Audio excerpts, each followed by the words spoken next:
Okay, Boker Tov, good morning everybody. Our daf today is Nun Vav. We start with the last several words at the bottom line of Nun Hey Amud Bet, introducing another daf worth of Agadot and hopefully concluding the parak of Bameh Behema. So Amar Rabbi Shmuel bar Nachmani, Amar Rabbi Yonatan. Rabbi Shmuel bar Nachmani says, that Rabbi Yonatan says, and as we remember from yesterday's daf, there was a mnemonic, not really a mnemonic, but a list of names: Reuven, Bnei Eli, Bnei Shemuel, David, Shlomo, Yoash, and these indicated a list of people who seemed to be harshly criticized in the Tanakh for terrible sins, but in fact, in actual reality, what the transgressions that they committed were not quite as bad as they might seem from what it says in the Tanakh. So yesterday we learned about the sons of Eli and what their sin was, and we learned about Reuven and exactly what his chet was. And now we get to Kol HaOmer Bnei Shemuel Chat'un, as we turn to Amud Aleph, Nun Vav Amud Aleph. That anybody who says the sons of Shemuel sinned. Now here it doesn't mean to say, as Rashi continually explains to us, with none of these characters does the Talmud mean to say that they didn't sin at all. Obviously they did sin. That's why they were punished or they were held responsible or accountable in the Tanakh for doing something wrong. It's not that they didn't do something wrong. It's that they didn't do something wrong at the level that it would seem from the pshat, from the simple meaning of the Pesukim. So here, what does it say about Bnei Shemuel? It says about the Bnei Shemuel that Vayhi kasher zaken Shemuel vayasem et banav shoftim liYisrael. He made his sons judges over Yisrael, and it says velo halechu banav bidrachav vayitu acharei abatza, that they didn't follow in his ways and they strayed after unjust gain. They took bribes and they distorted, or they decided their judgments with favoritism. This is what it says in Sefer Shmuel. So now we say Shene'emar, and this is a confabulation. The way that it appears in the way that it appears here in the Talmud is not exactly what the pasuk says. But uvanav lo halechu bidrachav is the main thing. What? Where do you see that? The third line from the top. Oh, that's just we're going to get to that in 1 second. We're not there? No, we're not yet there yet. So I was just reading you the psukim that are the background for this, okay? So, bidrachav de lo halechu. It says his sons did not follow in his ways. Mehtanami lo hatu, but that means that they didn't sin. What does the Gemara mean? It means that if somebody's really bad, let's say, for example, a great tzaddik has a child, and the child is Charles Manson. You're not going to say, Charles Manson really didn't follow in the ways of his father. That's an understatement.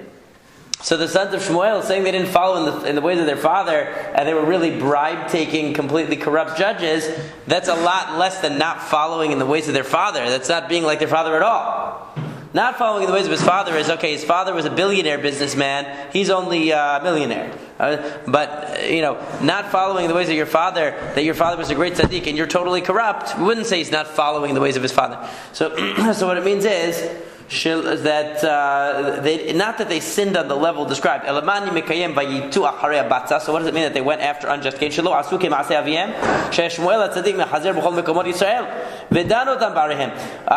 it means that they didn't reach the level of their father's actions, because Shmuel the righteous used to go in all the places in Israel and judging everybody in their cities. Because it says that he used to go v'savav Bet El, and he would go around the Bet El v'Gilgal v'Mitzpah. He would go to all of these different cities v'shafat et Yisrael, and that's what it says. Kisham beto, right? Remember that it says he would come back. Kisham beto, that everywhere he went, sham beto, everywhere he went, he made it his home. In other words, that Shmuel was a traveling. He was an outreach type rabbi. He went to the cities. He went to the different towns. He didn't wait for them to come to him. Yeah, he would actually go around in a mitzvah van or whatever, and whatever they had then, and he would go and judge the people. However, Vehem lo asuken, the sons didn't do that. Ella yashvu ba'arehem, they sat in their cities, they sat back and they made it into a business. In other words, so for the chazanim and the sofrim, chazanim here doesn't mean people who sing songs. It means people who are officials, administrators. Like administrators. Yeah, administrators. So what it means is that they created it's not that his sons were totally corrupt, but that they created a bureaucracy and a formal government. They needed money. So instead of going out and serving the people, they created a business out of it. Now that doesn't mean that they were totally corrupt, this is saying. It just means that they didn't go to the level of Shmuel. They weren't out there to inspire the people, but they made it into a formal business and with a bureaucracy and everything. Then the Gemara says, actually this is a machloket Tanaim, whether Shmuel's sons actually took bribes, like it says in the pasuk, or whether the Tanakh is treating them harshly and describing them as if they took bribes to make a point. Right? According to what we saw so far, the Tanakh is just describing them as having taken bribes in order to sort of exaggerate how bad it was. They weren't really that bad. But now the Gemara is going to say that there's actually a machloket Tanaim here. Rabbi Meir Omer, Chelkam she'alu b'fihem. According to Rabbi Meir, what does it mean that they took bribes? It means they asked for their maaser. Remember, Shmuel was a Levi. So if really you're supposed to give your maaser to the Levi, you're supposed to give it. He's not supposed to come over to your house, knock on the door, and say, "Hello, I'm trick or treat. I'm here to take my maaser." He's not supposed to do that. Right. In fact. So what they did was they'd go ask for it. And what are you going to say to the son of Shmuel? He asks you for a donation. What are you going to say to him? You're going to say no? So what happened? All the other Levi'im, they couldn't get anything. They were poor, but the sons of Shmuel, they were rolling in dough. So that wasn't good. So that's the way that the first epistle Rabbi Meir says, Rabbi Yehuda Omer, Milai hitilo abalei batim, that what they did was, that Rashi explains, Notni lahem pragmatia la'asok ba, v'latil lahem asachar, u'mitoch kach haya nimshach libam la'atot din, kishavin lefneim ladun. That what happened was, they had lots of businessmen who they would give their money to a businessman. Let's say Tom is a successful businessman, so Shmuel said they would give him some money to invest. He would go do their work, he would bring them back money. So what's going to happen now when Tom gets into a court case? And the sons of Shmuel see Tom, defending himself in court. What are they going to do? They're going to have sympathy for him, because they know that if they put him in jail, who's going to do their business? Who's going to keep the money coming in? But I thought that they're supposed to recuse themselves in that situation. They're supposed to. Oh, but they didn't? In other words, that's the whole point. They should. So technically, did they actually take bribes? No. But the point was that they didn't recuse themselves when they should have. Okay? So that's exactly what Rabbi Yehuda is saying. So Rabbi Akiva Omer, Kupay yetera shel maaser natlu bizroa. It's further than that, Rabbi Akiva says. Again, they didn't actually take bribes necessarily, but they would take more maaser than they were really entitled to. They would use their influence, or they would use bizroa, they would use pressure, whether that means physically, probably not, it means probably more psychologically or political pressure, to get more. Rabbi Yosef Omer, matanot natlu bizroa, that they would take matanot bizroa. In other words, not just that they would pressure the people to give them more, but they would come and they would take it bizroa. They would take it without even, allowing the other person to give it. But they would actually come and confiscate basically the maaser themselves rather than receive it. So that's even worse. It's not just that they would pressure people to give them more; they would actually come and take it themselves. And actually, Rashi takes one opinion here that it means that they would even take the matanot that went to the kohanim. There were certain things that went to the kohanim, like zroa lechayayim v'keva, the foreleg of the animal, the cheeks of the animal, and the stomach of the animal, that would go to the kohen. Even though they're not holy, they were just gifts that were given to the Kohen, but he could share them with anybody. So the sons of Shmuel said, we'll just take them then, since they're not holy anyway. So the point is that they overstepped their bounds here in one way or another. So nobody's saying that they actually took bribes in a literal sense, that they took money under the table, but they used their political influence, they used their position to a greater or lesser extent, in order to gain, to acquire, to advance themselves financially. And so, these opinions range from more I guess, innocuous. Like setting up a bureaucracy court system is not that bad. It's not that great, but it's not that bad. To actually going and taking things that they're not entitled to at all. And the in-between is, maybe they took more than they were entitled to, or maybe they kind of looked the other way when they should have recused themselves, which is kind of similar to bribery. But the point is, nobody interprets it that they literally said to the litigants, okay, whoever pays me more, I'm going to decide in his favor. So it wasn't that bad. It speaks against the Rabbanim being in the kashrut business. Oh, it's a problem. It's better. The European system is better. How's that? Because they don't. Because the rabbinate doesn't take money. The list system.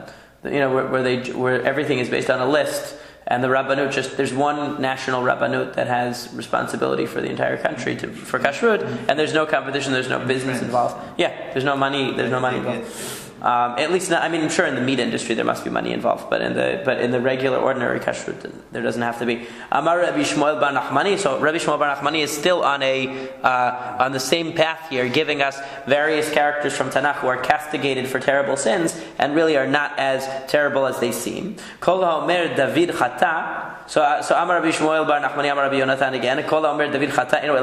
Anybody who says that David sinned is making a mistake. Now again, it doesn't mean that he didn't sin at all. He definitely sinned. But saying that he sinned with Bathsheba, in other words, that he committed adultery, anybody who says that is making a mistake. Because it says David in all of his ways was wise and God was with him.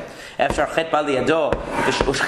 possible that the divine presence would be with him if he were to commit such a terrible, heinous crime? So what then does it mean when it says in the pasuk, how could you denigrate the word of God to la'asot hara, to do such a bad thing? It doesn't mean that he actually did it, but what does it mean? It means that it came up in his mind that he would have done it, but he didn't technically violate the prohibition of adultery. Okay, we're going to see how that works in a second. Yeah, but if it comes up in your mind, that's not even remotely a chait. You have to. Meaning he might. What it probably means is not like Jimmy Carter. I lost it in my heart. What it probably means is that he saw her, and even if she had been married, he might have been tempted to do it. It just turned out that from a technical standpoint, he didn't commit the technical sin of adultery. But maybe had he found out she was married, it would have been a nisayon. Well, I don't understand. I thought she was married. Well, we're going to see. Hold on. Yes and no. It's very famous. Yeah. So this is a very famous interpretation. So Amar Rav says, Rabbi da'ati mi David, Rabbi Yehuda Hanasi, Rabbeinu HaKadosh, who comes from David. He comes from the lineage of David because he was a descendant of David. So he mehapich v'darish b'zechutei de David. He found zechut. He found merit for David HaMelech. Okay, let's see how. Because it says in the pasuk, it says, how could you denigrate the word of God? La'asot, to do evil. Rabbi says, this word ra'ah here, this doing of evil, is different than all other doings of evil in the Torah. How so? Ketiv behu, because shekol ra'ot shebatorah ketiv behu vayas. In all other cases, it says vayas hara, like all the other bad kings in Sefer Malachim. It says he did bad. Here, v'kan ketiv la'asot. Here it says to do evil, meaning to do is in the infinitive, right? To do evil, which means shebikesh la'asot v'lo asa, which means he might have thought to do something worse than he actually did. Ve'et Uriah Hiti hikita b'cherev. What does it mean that you struck Uriah Hiti? So we all know the story, right? David sees Bathsheba taking a bath. What? This is Natan talking to him. He sees Bathsheba taking a bath. He has his men bring her. They have a tryst one night. Then he finds out she's pregnant. Then he has to summon Uriah back. He tries to get him drunk to go home to his wife so he'll cover up what he did. Doesn't work the first time. Doesn't work the second time. Finally he sends him back with a note, his own death warrant, back to Yoav. Sealed note. And it says to Yoav, please have this guy go on the front lines and pull back. So in other words, he sets him up to be killed, so that way he can marry Bathsheba, look like the nicest guy ever, because he married one of his top soldiers. If you look in Sefer Shmuel towards the end, where it describes all the great, Uriah Hiti was one of the best soldiers of David. So he's listed as one of the top elite rank soldiers. So he basically marries the widow of his own soldier. He looks like the most magnanimous guy ever, and really he did it all to cover up his own sin. So that's the pshat. So at Uriah Chiti kita b'cherev, you killed Uriah Chiti with the sword. Shehaya lecha laduna b'Sanhedrin. So Rabbi interpreted this not that you actually did something totally wrong in killing Uriah, but that you should have judged him with due process. You shouldn't have had him die in the war. Velo danta, and you shouldn't have judged him yourself. Because, as we're going to see, he had a pretext to kill Uriah because Uriah defied him. He gave him a command. He said, "Go home to your wife." And Uriah twice refused to go home. He slept he slept outside, or he slept outside the palace. And he not only did he sleep outside, he said, "God forbid that I should go home." So you don't say that to the king. If the king tells you to do something, you do it. He didn't do it. So really, he was mored b'malchut. So David had the right, technically, to execute him because he defied in direct order twice.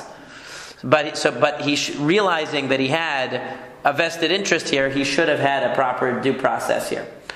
V'et ishto lakachta lach. He says that you took. Lakachta lecha l'isha is the full pasuk, right?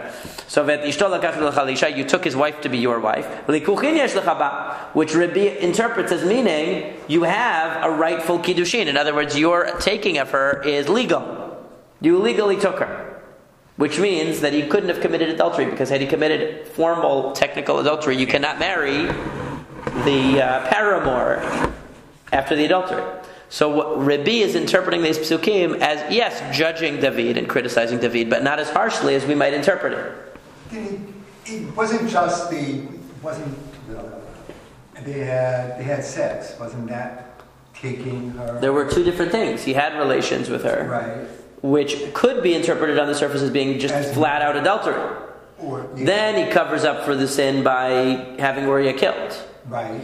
So the simple meaning is that it's just a story where basically he completely descended into his own, into a little bit of depravity here. But the way that the Gemara is interpreting it is a little bit less harsh, which is that she wasn't technically married, as we're going to see, and therefore it wasn't technically adultery, and he technically had a pretext to kill Uriah, so we can't really say he murdered an innocent person. It's just that he knew that he had a vested interest and he should have done it differently. And saying the kuchin yesh lecha that you have a right to keep this wife, you took her, but implying that you took her legally, but you shouldn't have done it ethically. In other words, ethically it was wrong to take your soldier's wife while he's away at battle, even though technically they would give their wives a divorce when they would leave in case they were lost on the battlefield, which, by the way, Orthodox Jewish soldiers still do today.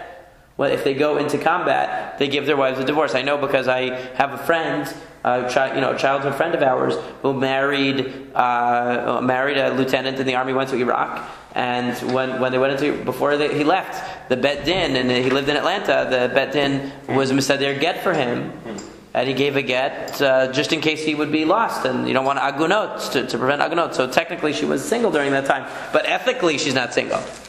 Okay, so now the Amar Rabbi Shmuel bar Nachmani Amar Rabbi Yonatan. Rabbi Shmuel bar Nachmani said that Rabbi Yonatan said, "Kol yotzei lemilchamet bet David kotev get kiritut leishto." Anybody who would go out to a war in the house of David would write a get for his wife. Shneimar v'yetaser charitzei halav ha'ela tavi l'sara elef v'yetachecha tifkod l'shalom v'et arubatam tikach. That when Yishai sends David to visit his brothers in war, he says, take these 10 pieces of cheese to the Sarah Aleph, to the general. In other words, take a nice gift to the general so he treats us. He had a whole troop of guys to take care of. If he knows that one mother is sending, a care package, he's going to pay closer attention and be nicer to her sons than anybody else. So when Yishai sends David out there, this is under the kingdom of Shaul, but apparently it was the same rule under Shaul as well. So he said, bring cheese and also take their arubah. What's aruba? My arubatam. Tanei Rav Yosef dvarim ha'ma'oravim beno levena.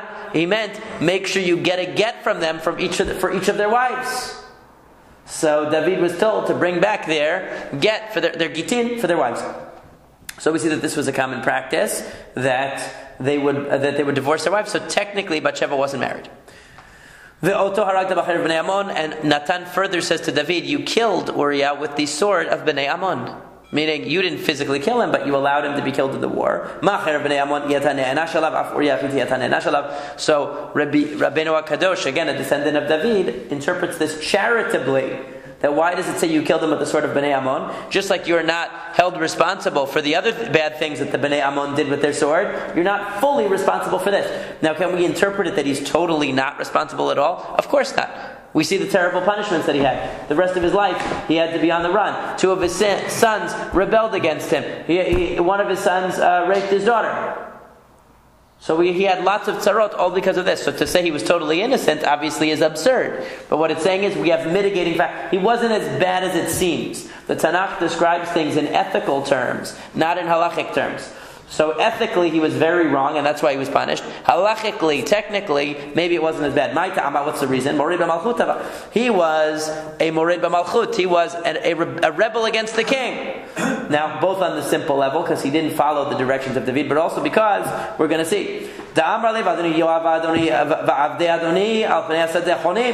because he said, how can I go back to my wife when my master Yoav and the servants of my master are out in the field?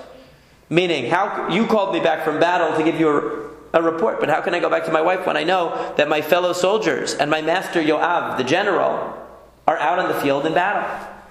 Amar Rav. Right. And so what was the problem? So Rashi explains, you don't call somebody else your master in front of the king. What do you say in front of the king? Ve'avdecha Yoav. Right? You say, and your servant Yoav. You don't refer to somebody else as your master in front of the king. You refer to everybody as the servant of the king.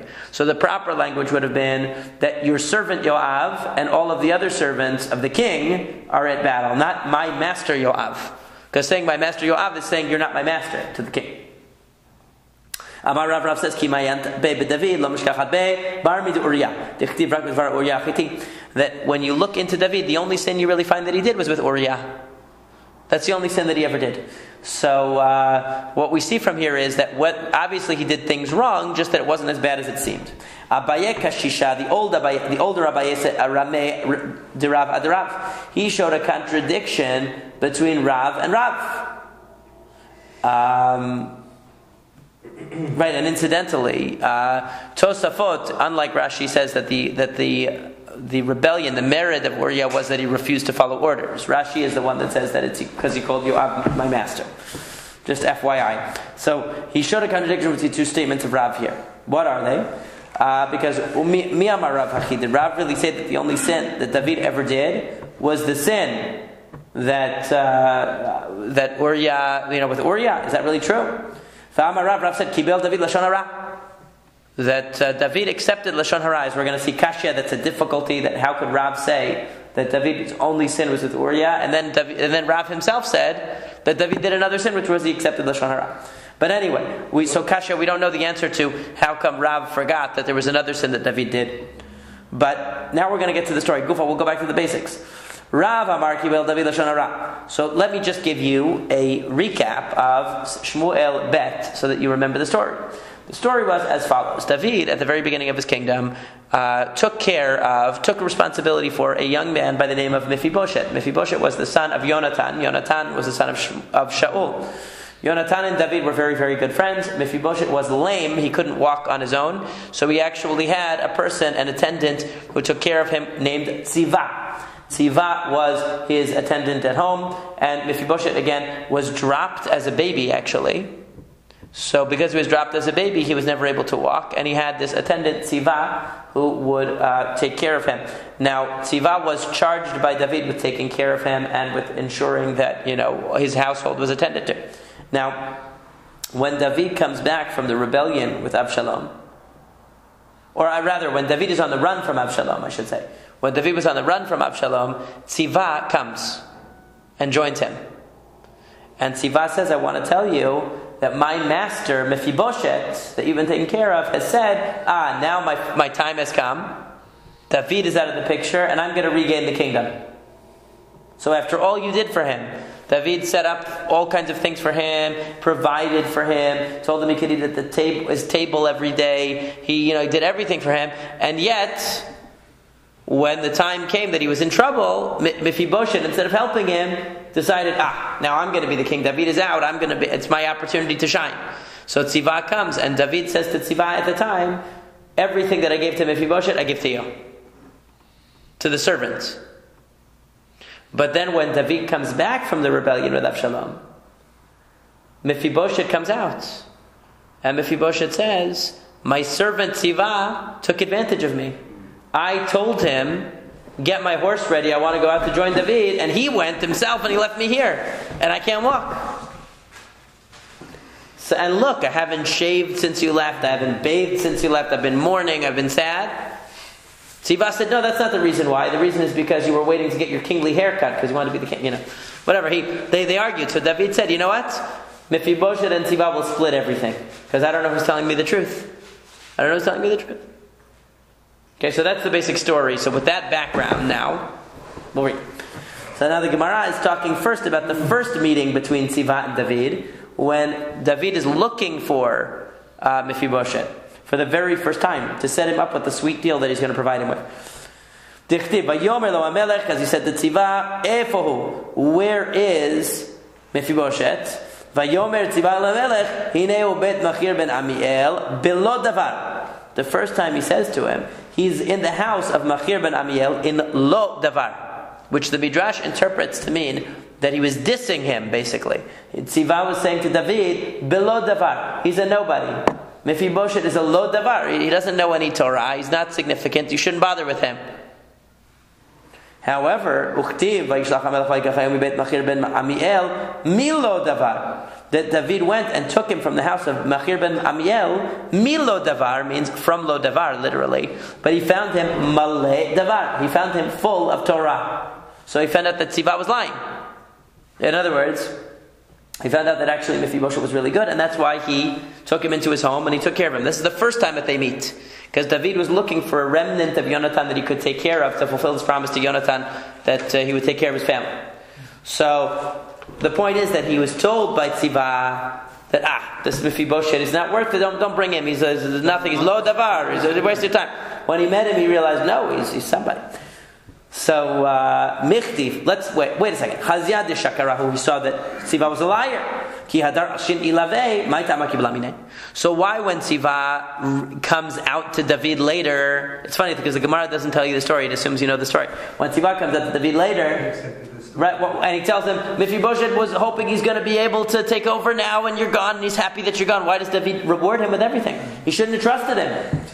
Right, well, why did he trust him? So what's the reason? Because the king said to Tziva, and the actual pasuk is that the king said, Ve'ayeh ben Adonecha. Right? Where is the son of your master? In other words, where's Mephibosheth? Va'yomer Tziva LaMelech, and he said, Hine Yoshev Yerushalayim. He's sitting in Yerushalayim, waiting to become the king again, thinking you are displaced, he's going to take over again. Because David said, why didn't he come join me when I'm on the run? So, because he saw that, what did he think? That's why he believed him. He believed him because he said, why wouldn't he have come? And so therefore, and how do we know he accepted it? Because Vayomer Tziva, and Tziva said, okay, so basically what happened was, we see that David believed actually that Mephibosheth was hoping to take over because he didn't come with him. And therefore he gave Tziva everything. So that was a mistake. David should not have believed the Lashon Hara of Tziva. Number one, because he knew he was a liar from before. And number two, because he should have given the benefit of the doubt to Mephibosheth. So that was the second Avirah that he did. Okay. So Shmuel Amar, Shmuel says actually, Lo Kibel David Lashon Hara. David did not accept Lashon Hara. It's not true.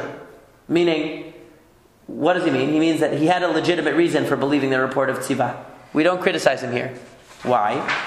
Because Dvarim Anikarim Chazabe, because he saw things in Mephibosheth that confirmed his belief that Mephibosheth was trying to take advantage of the situation. When did he see this? When he came back. Oh, Mephibosheth ben Shaul, because it says Mephibosheth ben Shaul Yarad Likrat HaMelech, he came down to greet the king. Lo asa raglav, he hadn't velo asa sfamo, he had not shaved, he hadn't washed. Ved begadav lo kibes, he hadn't washed his clothing.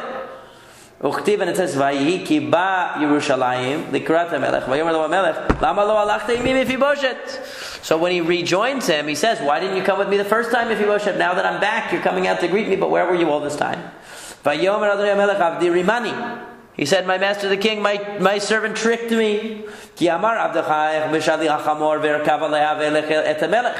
I said to I'm going to saddle my donkey and I'm going to come out and join the king.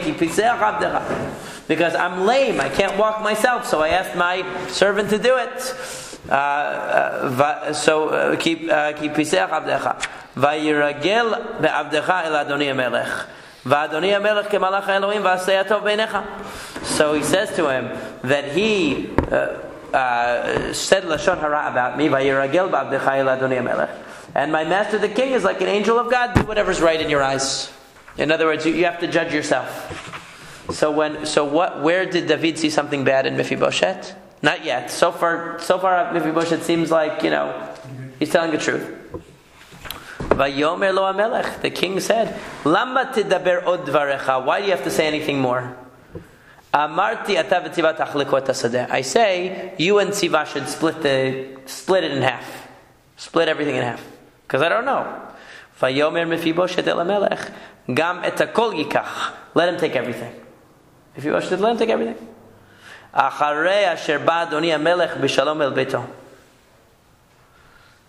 that the king has come back to his house in peace.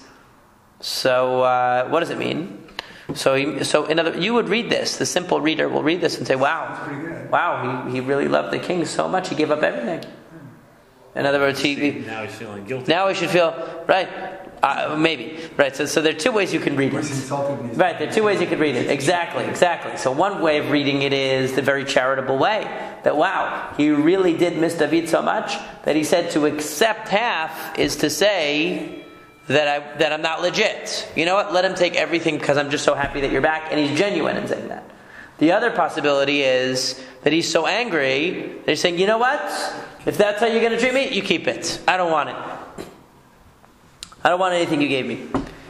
So that's how the Midrash interprets it here. Amar lo, ani amarti matai tavo b'shalom. He said, I was waiting for you to come home. Ve'atasu oselikach, and you're doing this to me. Lo alecha yesh li taromot ela al mi she'aviacha b'shalom. I don't have an argument against you. I have an argument against the one who brought you back. In other words, I'm upset with God that He brought you back. Now I wish you never came back.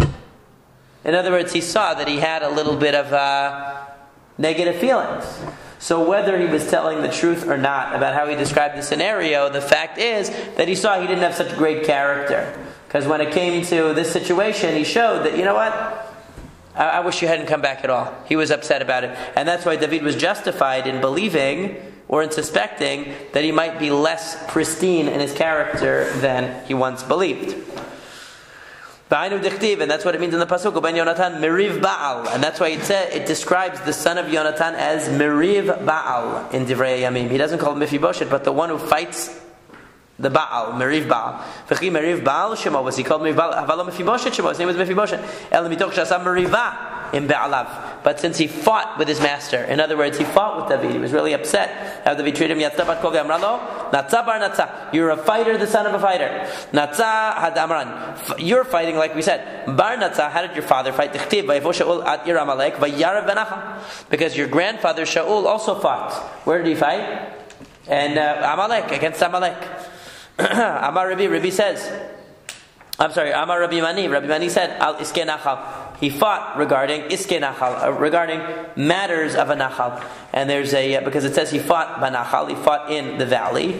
And it says he fought on Al Iskei Nachal, which is what the Midrash interprets it, that Shaul asked himself, that we have a mitzvah of egla arufa. If we find a dead body, we don't know who killed it. So we bring the cow and we decapitate the cow banachal in a valley, right? So according to the Midrash, he said to himself, if for one dead body we go through such a big ceremony, how can I kill these people of Amalek? They didn't do anything. They didn't do anything to us, and we're going after them. So that's what it says. He fought with himself. In other words, he was in conflict about going to war against Amalek. Shaul was. So not only did he have fights outside himself, he had fights inside himself. In any case, Amar Rav Yehuda said that Rav said, B'shasha Amar David Mephibosheth Tziva Tachlikot HaSadeh, when David said to Mephibosheth, you and Tziva split the field. Yatzta bat kol v'amalo, Rechavam v'Yarovam yachlikot HaMelucha. God said, you know what? Yarovam and Rechavam are going to split the kingdom. That was the grandson of David. In other words, Shlomo's son, Rechavam, and Yarovam, who is called Jeroboam in English, will split the kingdom. In other words, just like you split between Tziva and Mephibosheth, 2 generations from now, the kingdom of Israel is going to be split. Yeroboam was the grandson of... No, Rechavam. Rechavam was the grandson of David. Rechavam was a good one. Yeroboam was a bad one. I know that... Yeroboam was a servant of Shlomo that rebelled. No, that's Achav.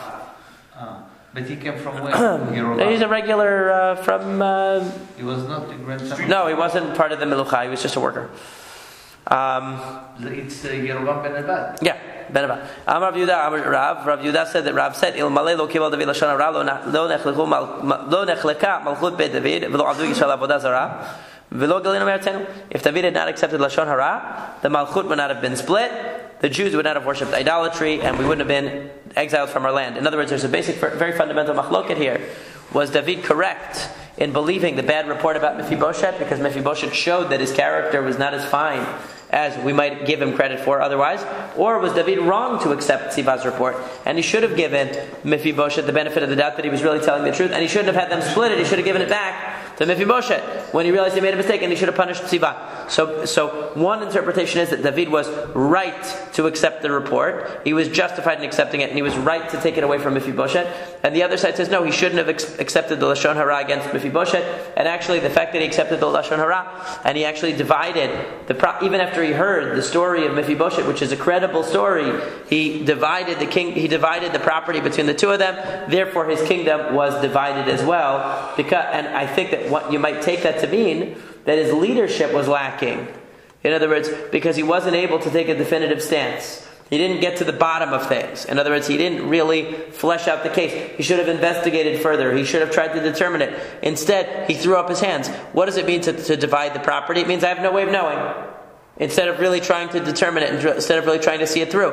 So that was a lack in David, that he didn't fully see the case through. He gave up the case and said, I don't know the answer. And because of that dereliction of duty on David's part was what undermined his kingdom in the long run, according to this midrash. Rabbi Shmuel bar Nachmani said that Rabbi Yonatan said, anybody who says that Shlomo sinned is making a mistake. Again, of course he sinned. But what it means is who says that he sinned with idolatry. Because it says that he made these altars to these other gods, and how could that be? So Shenemar v'lo haya levav shalem im Hashem Elohav ki levav David aviv. It says that his heart was not complete with God like the heart of David his father. Ki levav David aviv hu delo. That it means that his heart was not complete with David like David. That's what it wasn't. In other words, he wasn't at the level of purity in his devotion to God that David was. But it doesn't mean that he sinned to the level that's described in the Tanakh.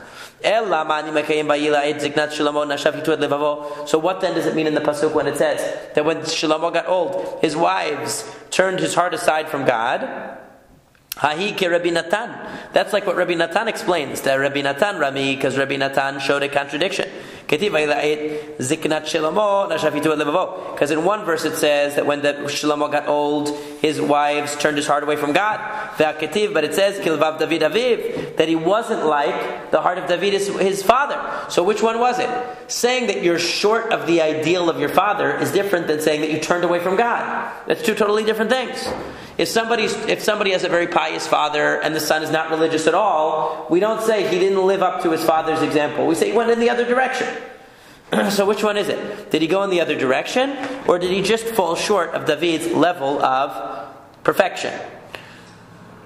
So he says that means Kilvav David Aviv hu delo hava. Mechtal nami lo chata. Achi kamar, what it means is like this: Ve'leit shziknat Shlomo nashafitu et levavo lallechet achar Elohim achirim ve'lo halach. What it means is that at the end of Shlomo's life, when he got old, his wives turned his heart away from God to go after other gods. Lalechet. Lalechet means to go. Velo halach, but he didn't actually go. In other words, he started to be open to the idea. But Paro said, hey, come with me to the idol worship. He said, that sounds interesting, but he didn't actually go. But he started to think, it wouldn't hurt to go one time. But he never went. V'aktiv, but it says, Az yivneh Shlomo, bama lechmosh shikutz Moav. But doesn't it say that he actually built a bama? He actually built an idol. Not an idol, an altar for Kemosh, the idol of Moab. It must mean that he considered building it, but he didn't do it. Really? What about when it says Yoshua built an altar? Does it mean he didn't build it? Because Yivneh is future tense. Az Yivneh. He will build. So maybe that means he was thinking, but he didn't do it. How could that be? So Ella debana. Definitely he built it. Hachanami debana. He definitely built it. Ella kedetanya. It's like we learned in a Braita. Rabbi Yosef says, "V'etabamot shel pnei shikutz shel pnei Yerushalayim." That the bamot, the altars that were all over Jerusalem, asher mimin lahar mishcha, to the right of the Mount of Olives, asher bana Shlomo melech Yisrael lashterot shikutz tzidonim. So the whole pasuk is that it should say that lashtoret shikutz tzidonim. So there's a typo in here. It should be lashtoret, not lashterot. Right, lashtoret shikutz tzidonim v'lechmosh shikutz Moav u'lemilkom to'avat bnei Amon timei hamelech. So when it's talking about the purification of Jerusalem that Yoshiyahu was doing, it describes all of these different bamot that Shlomo had built to various idols all through Jerusalem, and how Yoshiyahu had to destroy them.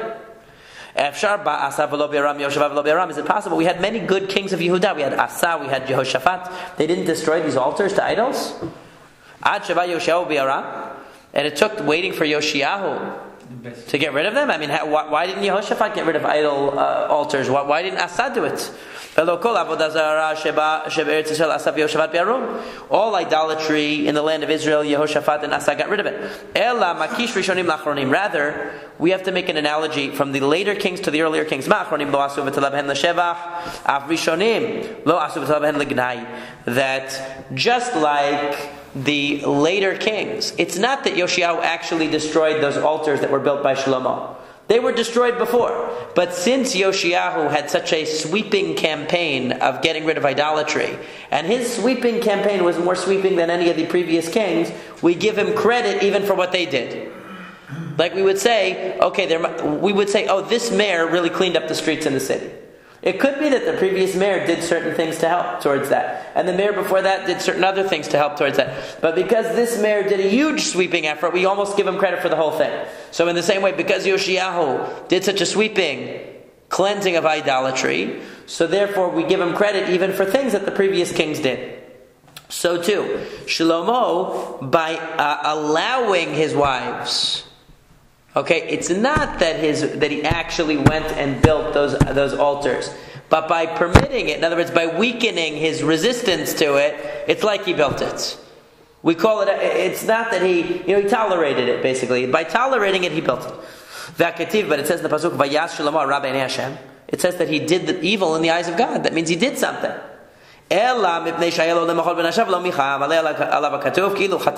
What it means is he should have protested against his wives. He didn't actually go build these altars. They're credited to him. And what's further credited to him is that he didn't protest against his wife's involvement in idolatry. Amar Rav Yehuda, Amar Shmuel, Rav Yehuda said that Shmuel said, Noach lo lo'oto tzadik, shehei shemash l'davar acher, ve'al yekatev bo vayas hara b'nei Hashem. It would have been better for that righteous man Shlomo that he be a servant of idolatry, not literally, but that he work at an idolatrous temple, than that the pasuk say about him, he did evil in the eyes of Hashem. There's no worse thing for a tzaddik to say than to have written for posterity, he did evil in the eyes of Hashem. Nobody wants that. Imagine on a tombstone, somebody says, Vayas hara b'nei Hashem. That's the Tanakh. The Tanakh is his legacy. Right? Nobody wants Vayas hara b'nei Hashem. It's the most horrible thing. Better that he would have been a person working in an idol temple, not that he actually worshipped idols, but better that he'd be doing that than have this as his legacy for the future. Amar Rav Yehuda Amar Shmuel. Rav Yehuda said that Shmuel said, "V'shasha nasa Shlomo et bat Paro, ichnis lo 1,000 minei zemer." When he married the daughter of Paro, she brought in on their wedding night 1,000 different types of instruments of music. Va'amra lo, and she said, "Kach osin la'avodah zara pelonit, kach osin la'avodah zara pelonit, v'lo michaba." And she started saying, "Oh, this is what they do for this idol. Let me play you the music that they do for this idol. Listen to the music that they do for this idol." And he didn't protest.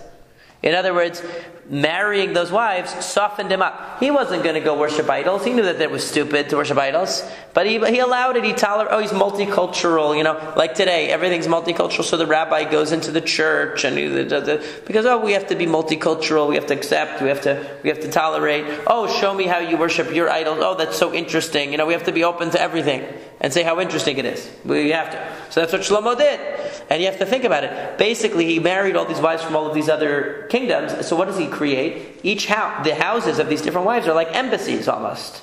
Because each of these wives was like a princess from another country. So her house is almost like an embassy. It's like having an embassy of Moab, an embassy of Paro, in Israel. And so what do they do? If you came to the embassy of Moab, what do you think they're going to show you? Their idols. Oh, this is our rituals, our idols, this is our culture. Right. He brought in all this idolatry to Israel. He was thinking, why am I doing it? Oh, I want to show how tolerant I am. I want to make treaties. I want to make... But ultimately what ends up happening, it crumbles. And there's another famous midrash that's not brought here about how Shlomo, the night that he married the daughter of Paro, he didn't wake up in time to open the doors of the Beit HaMikdash for the first time. In other words, he started sleeping on a spiritual job from getting involved with this. Okay, so Amar Rav Yehuda Amar Shmuel. Rav Yehuda said, Shmuel said, "Shashe nasa Shlomo et bat Paro, Yarad Gavriel v'na'at kana bayam, v'alav bo sirton, v'alav nivna karach gadol shel Romi." That at the time that Shlomo married the daughter of Paro, Gabriel the angel came down. He put a stick in the ocean, and some earth started to cake around it. And on that piece of earth was where Rome was eventually built. In other words, what is that trying to say? This is a metaphorical way of saying that Shlomo, this was the beginning of the end. If you really look at history, you can trace the downfall of a kingdom sometimes to its beginning.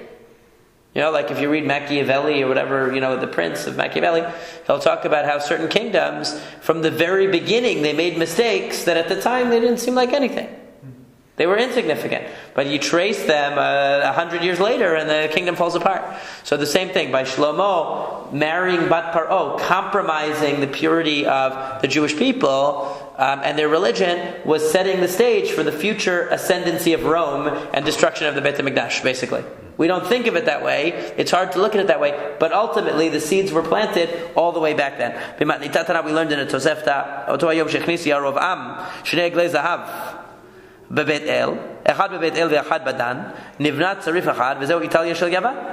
That when Yarovam put the two Eglei Zahav, remember that Yarovam, when he made his competing kingdom, the northern kingdom, he made two golden calves, one in Dan and one in Bet El. And he said, you don't need to go, because he was worried if the people went to Yerushalayim for their pilgrimage, what's going to happen? Oh, they're going to see the king from the house of David. Oh, they're going to remember the beautiful Beit HaMikdash. Oh, they're going to want to become part of that kingdom again. And Yerovam is going to be in trouble. So he said, you know what? Instead of celebrating the holidays in Tishrei, we're going to celebrate them in Cheshvan. In Israel, in the kingdom of Israel, Malchut Israel, we don't go like Malchut Yehuda. We have our own. We go in the 8th month, not the 7th month. And we're going to have our own temples. One is going to be all the way at one end of the kingdom, and one at the other end of the kingdom. And that way we have two different places you can go that are the Malchut Yisrael. Why they are talking Malchut Romi and then Yavan? So Yavan, he says that the Italia shel Yavan is Italy. Yavan. Yeah, because Yavan originally, right? So Yavan originally was, what's called Italy was originally controlled by Yavan. Rashi says.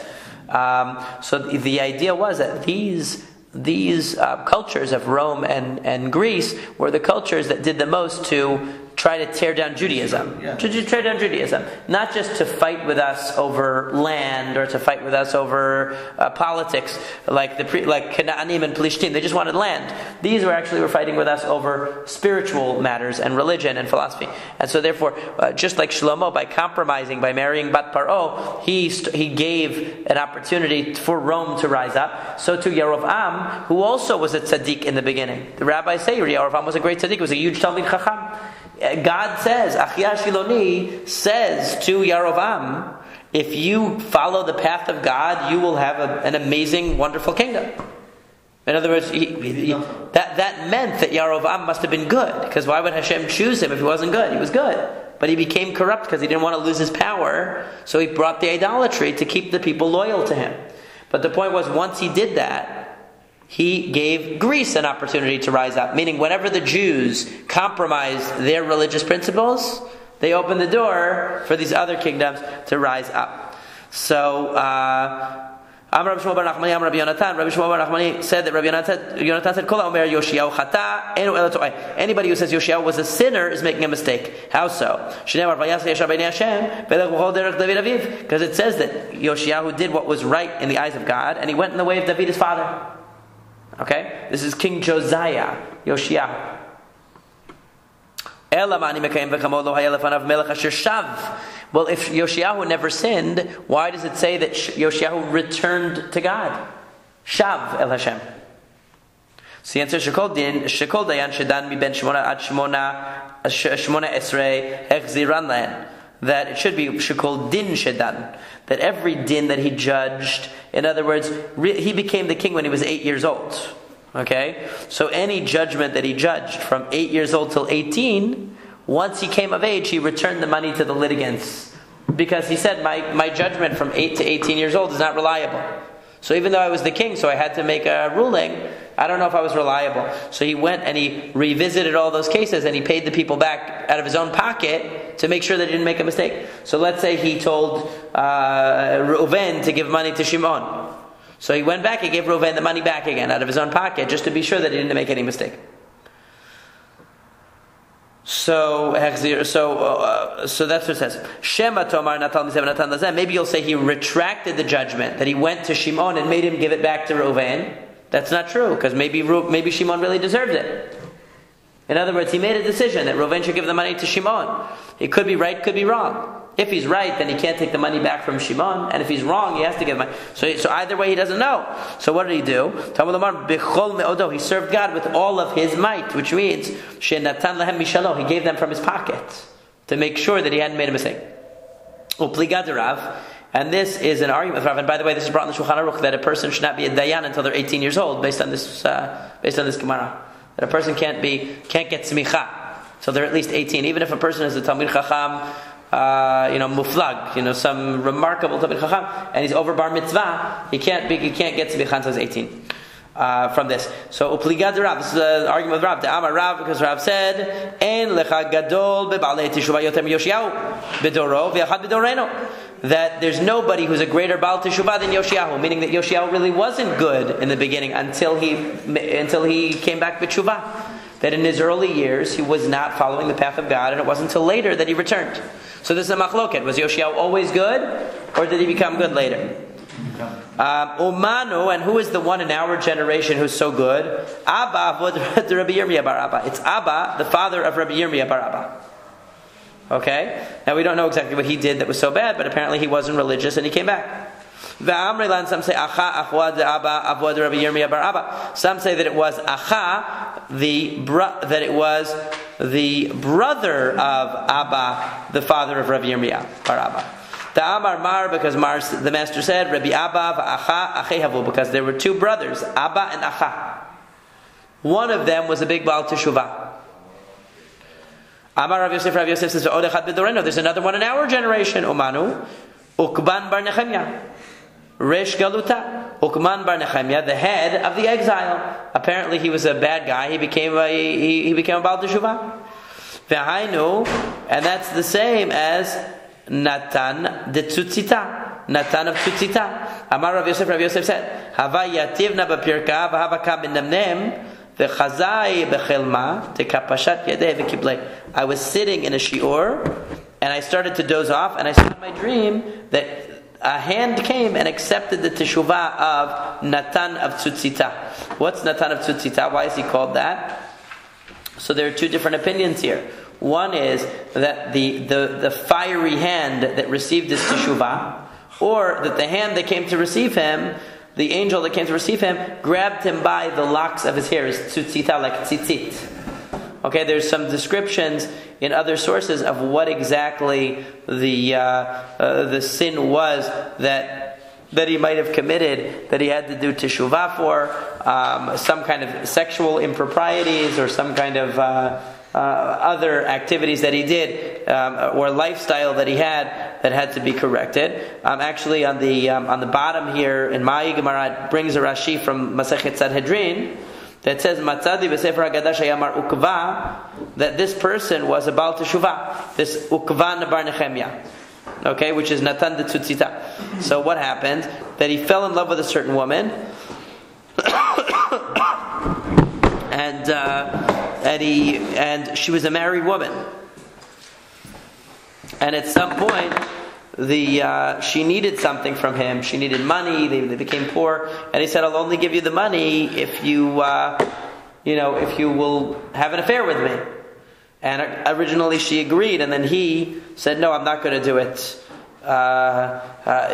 He overcame his desire for the woman, even though he was lovesick for this woman, and he had an opportunity to take advantage of his power and to have relations with her. In the end, he pulled himself back and he did teshuvah, and he didn't do it, and because of that, he was known as Natan de Tzutzita, because it says that there was a heavenly light following him around everywhere after he did that. That he was able to overcome such a strong desire when he had every opportunity.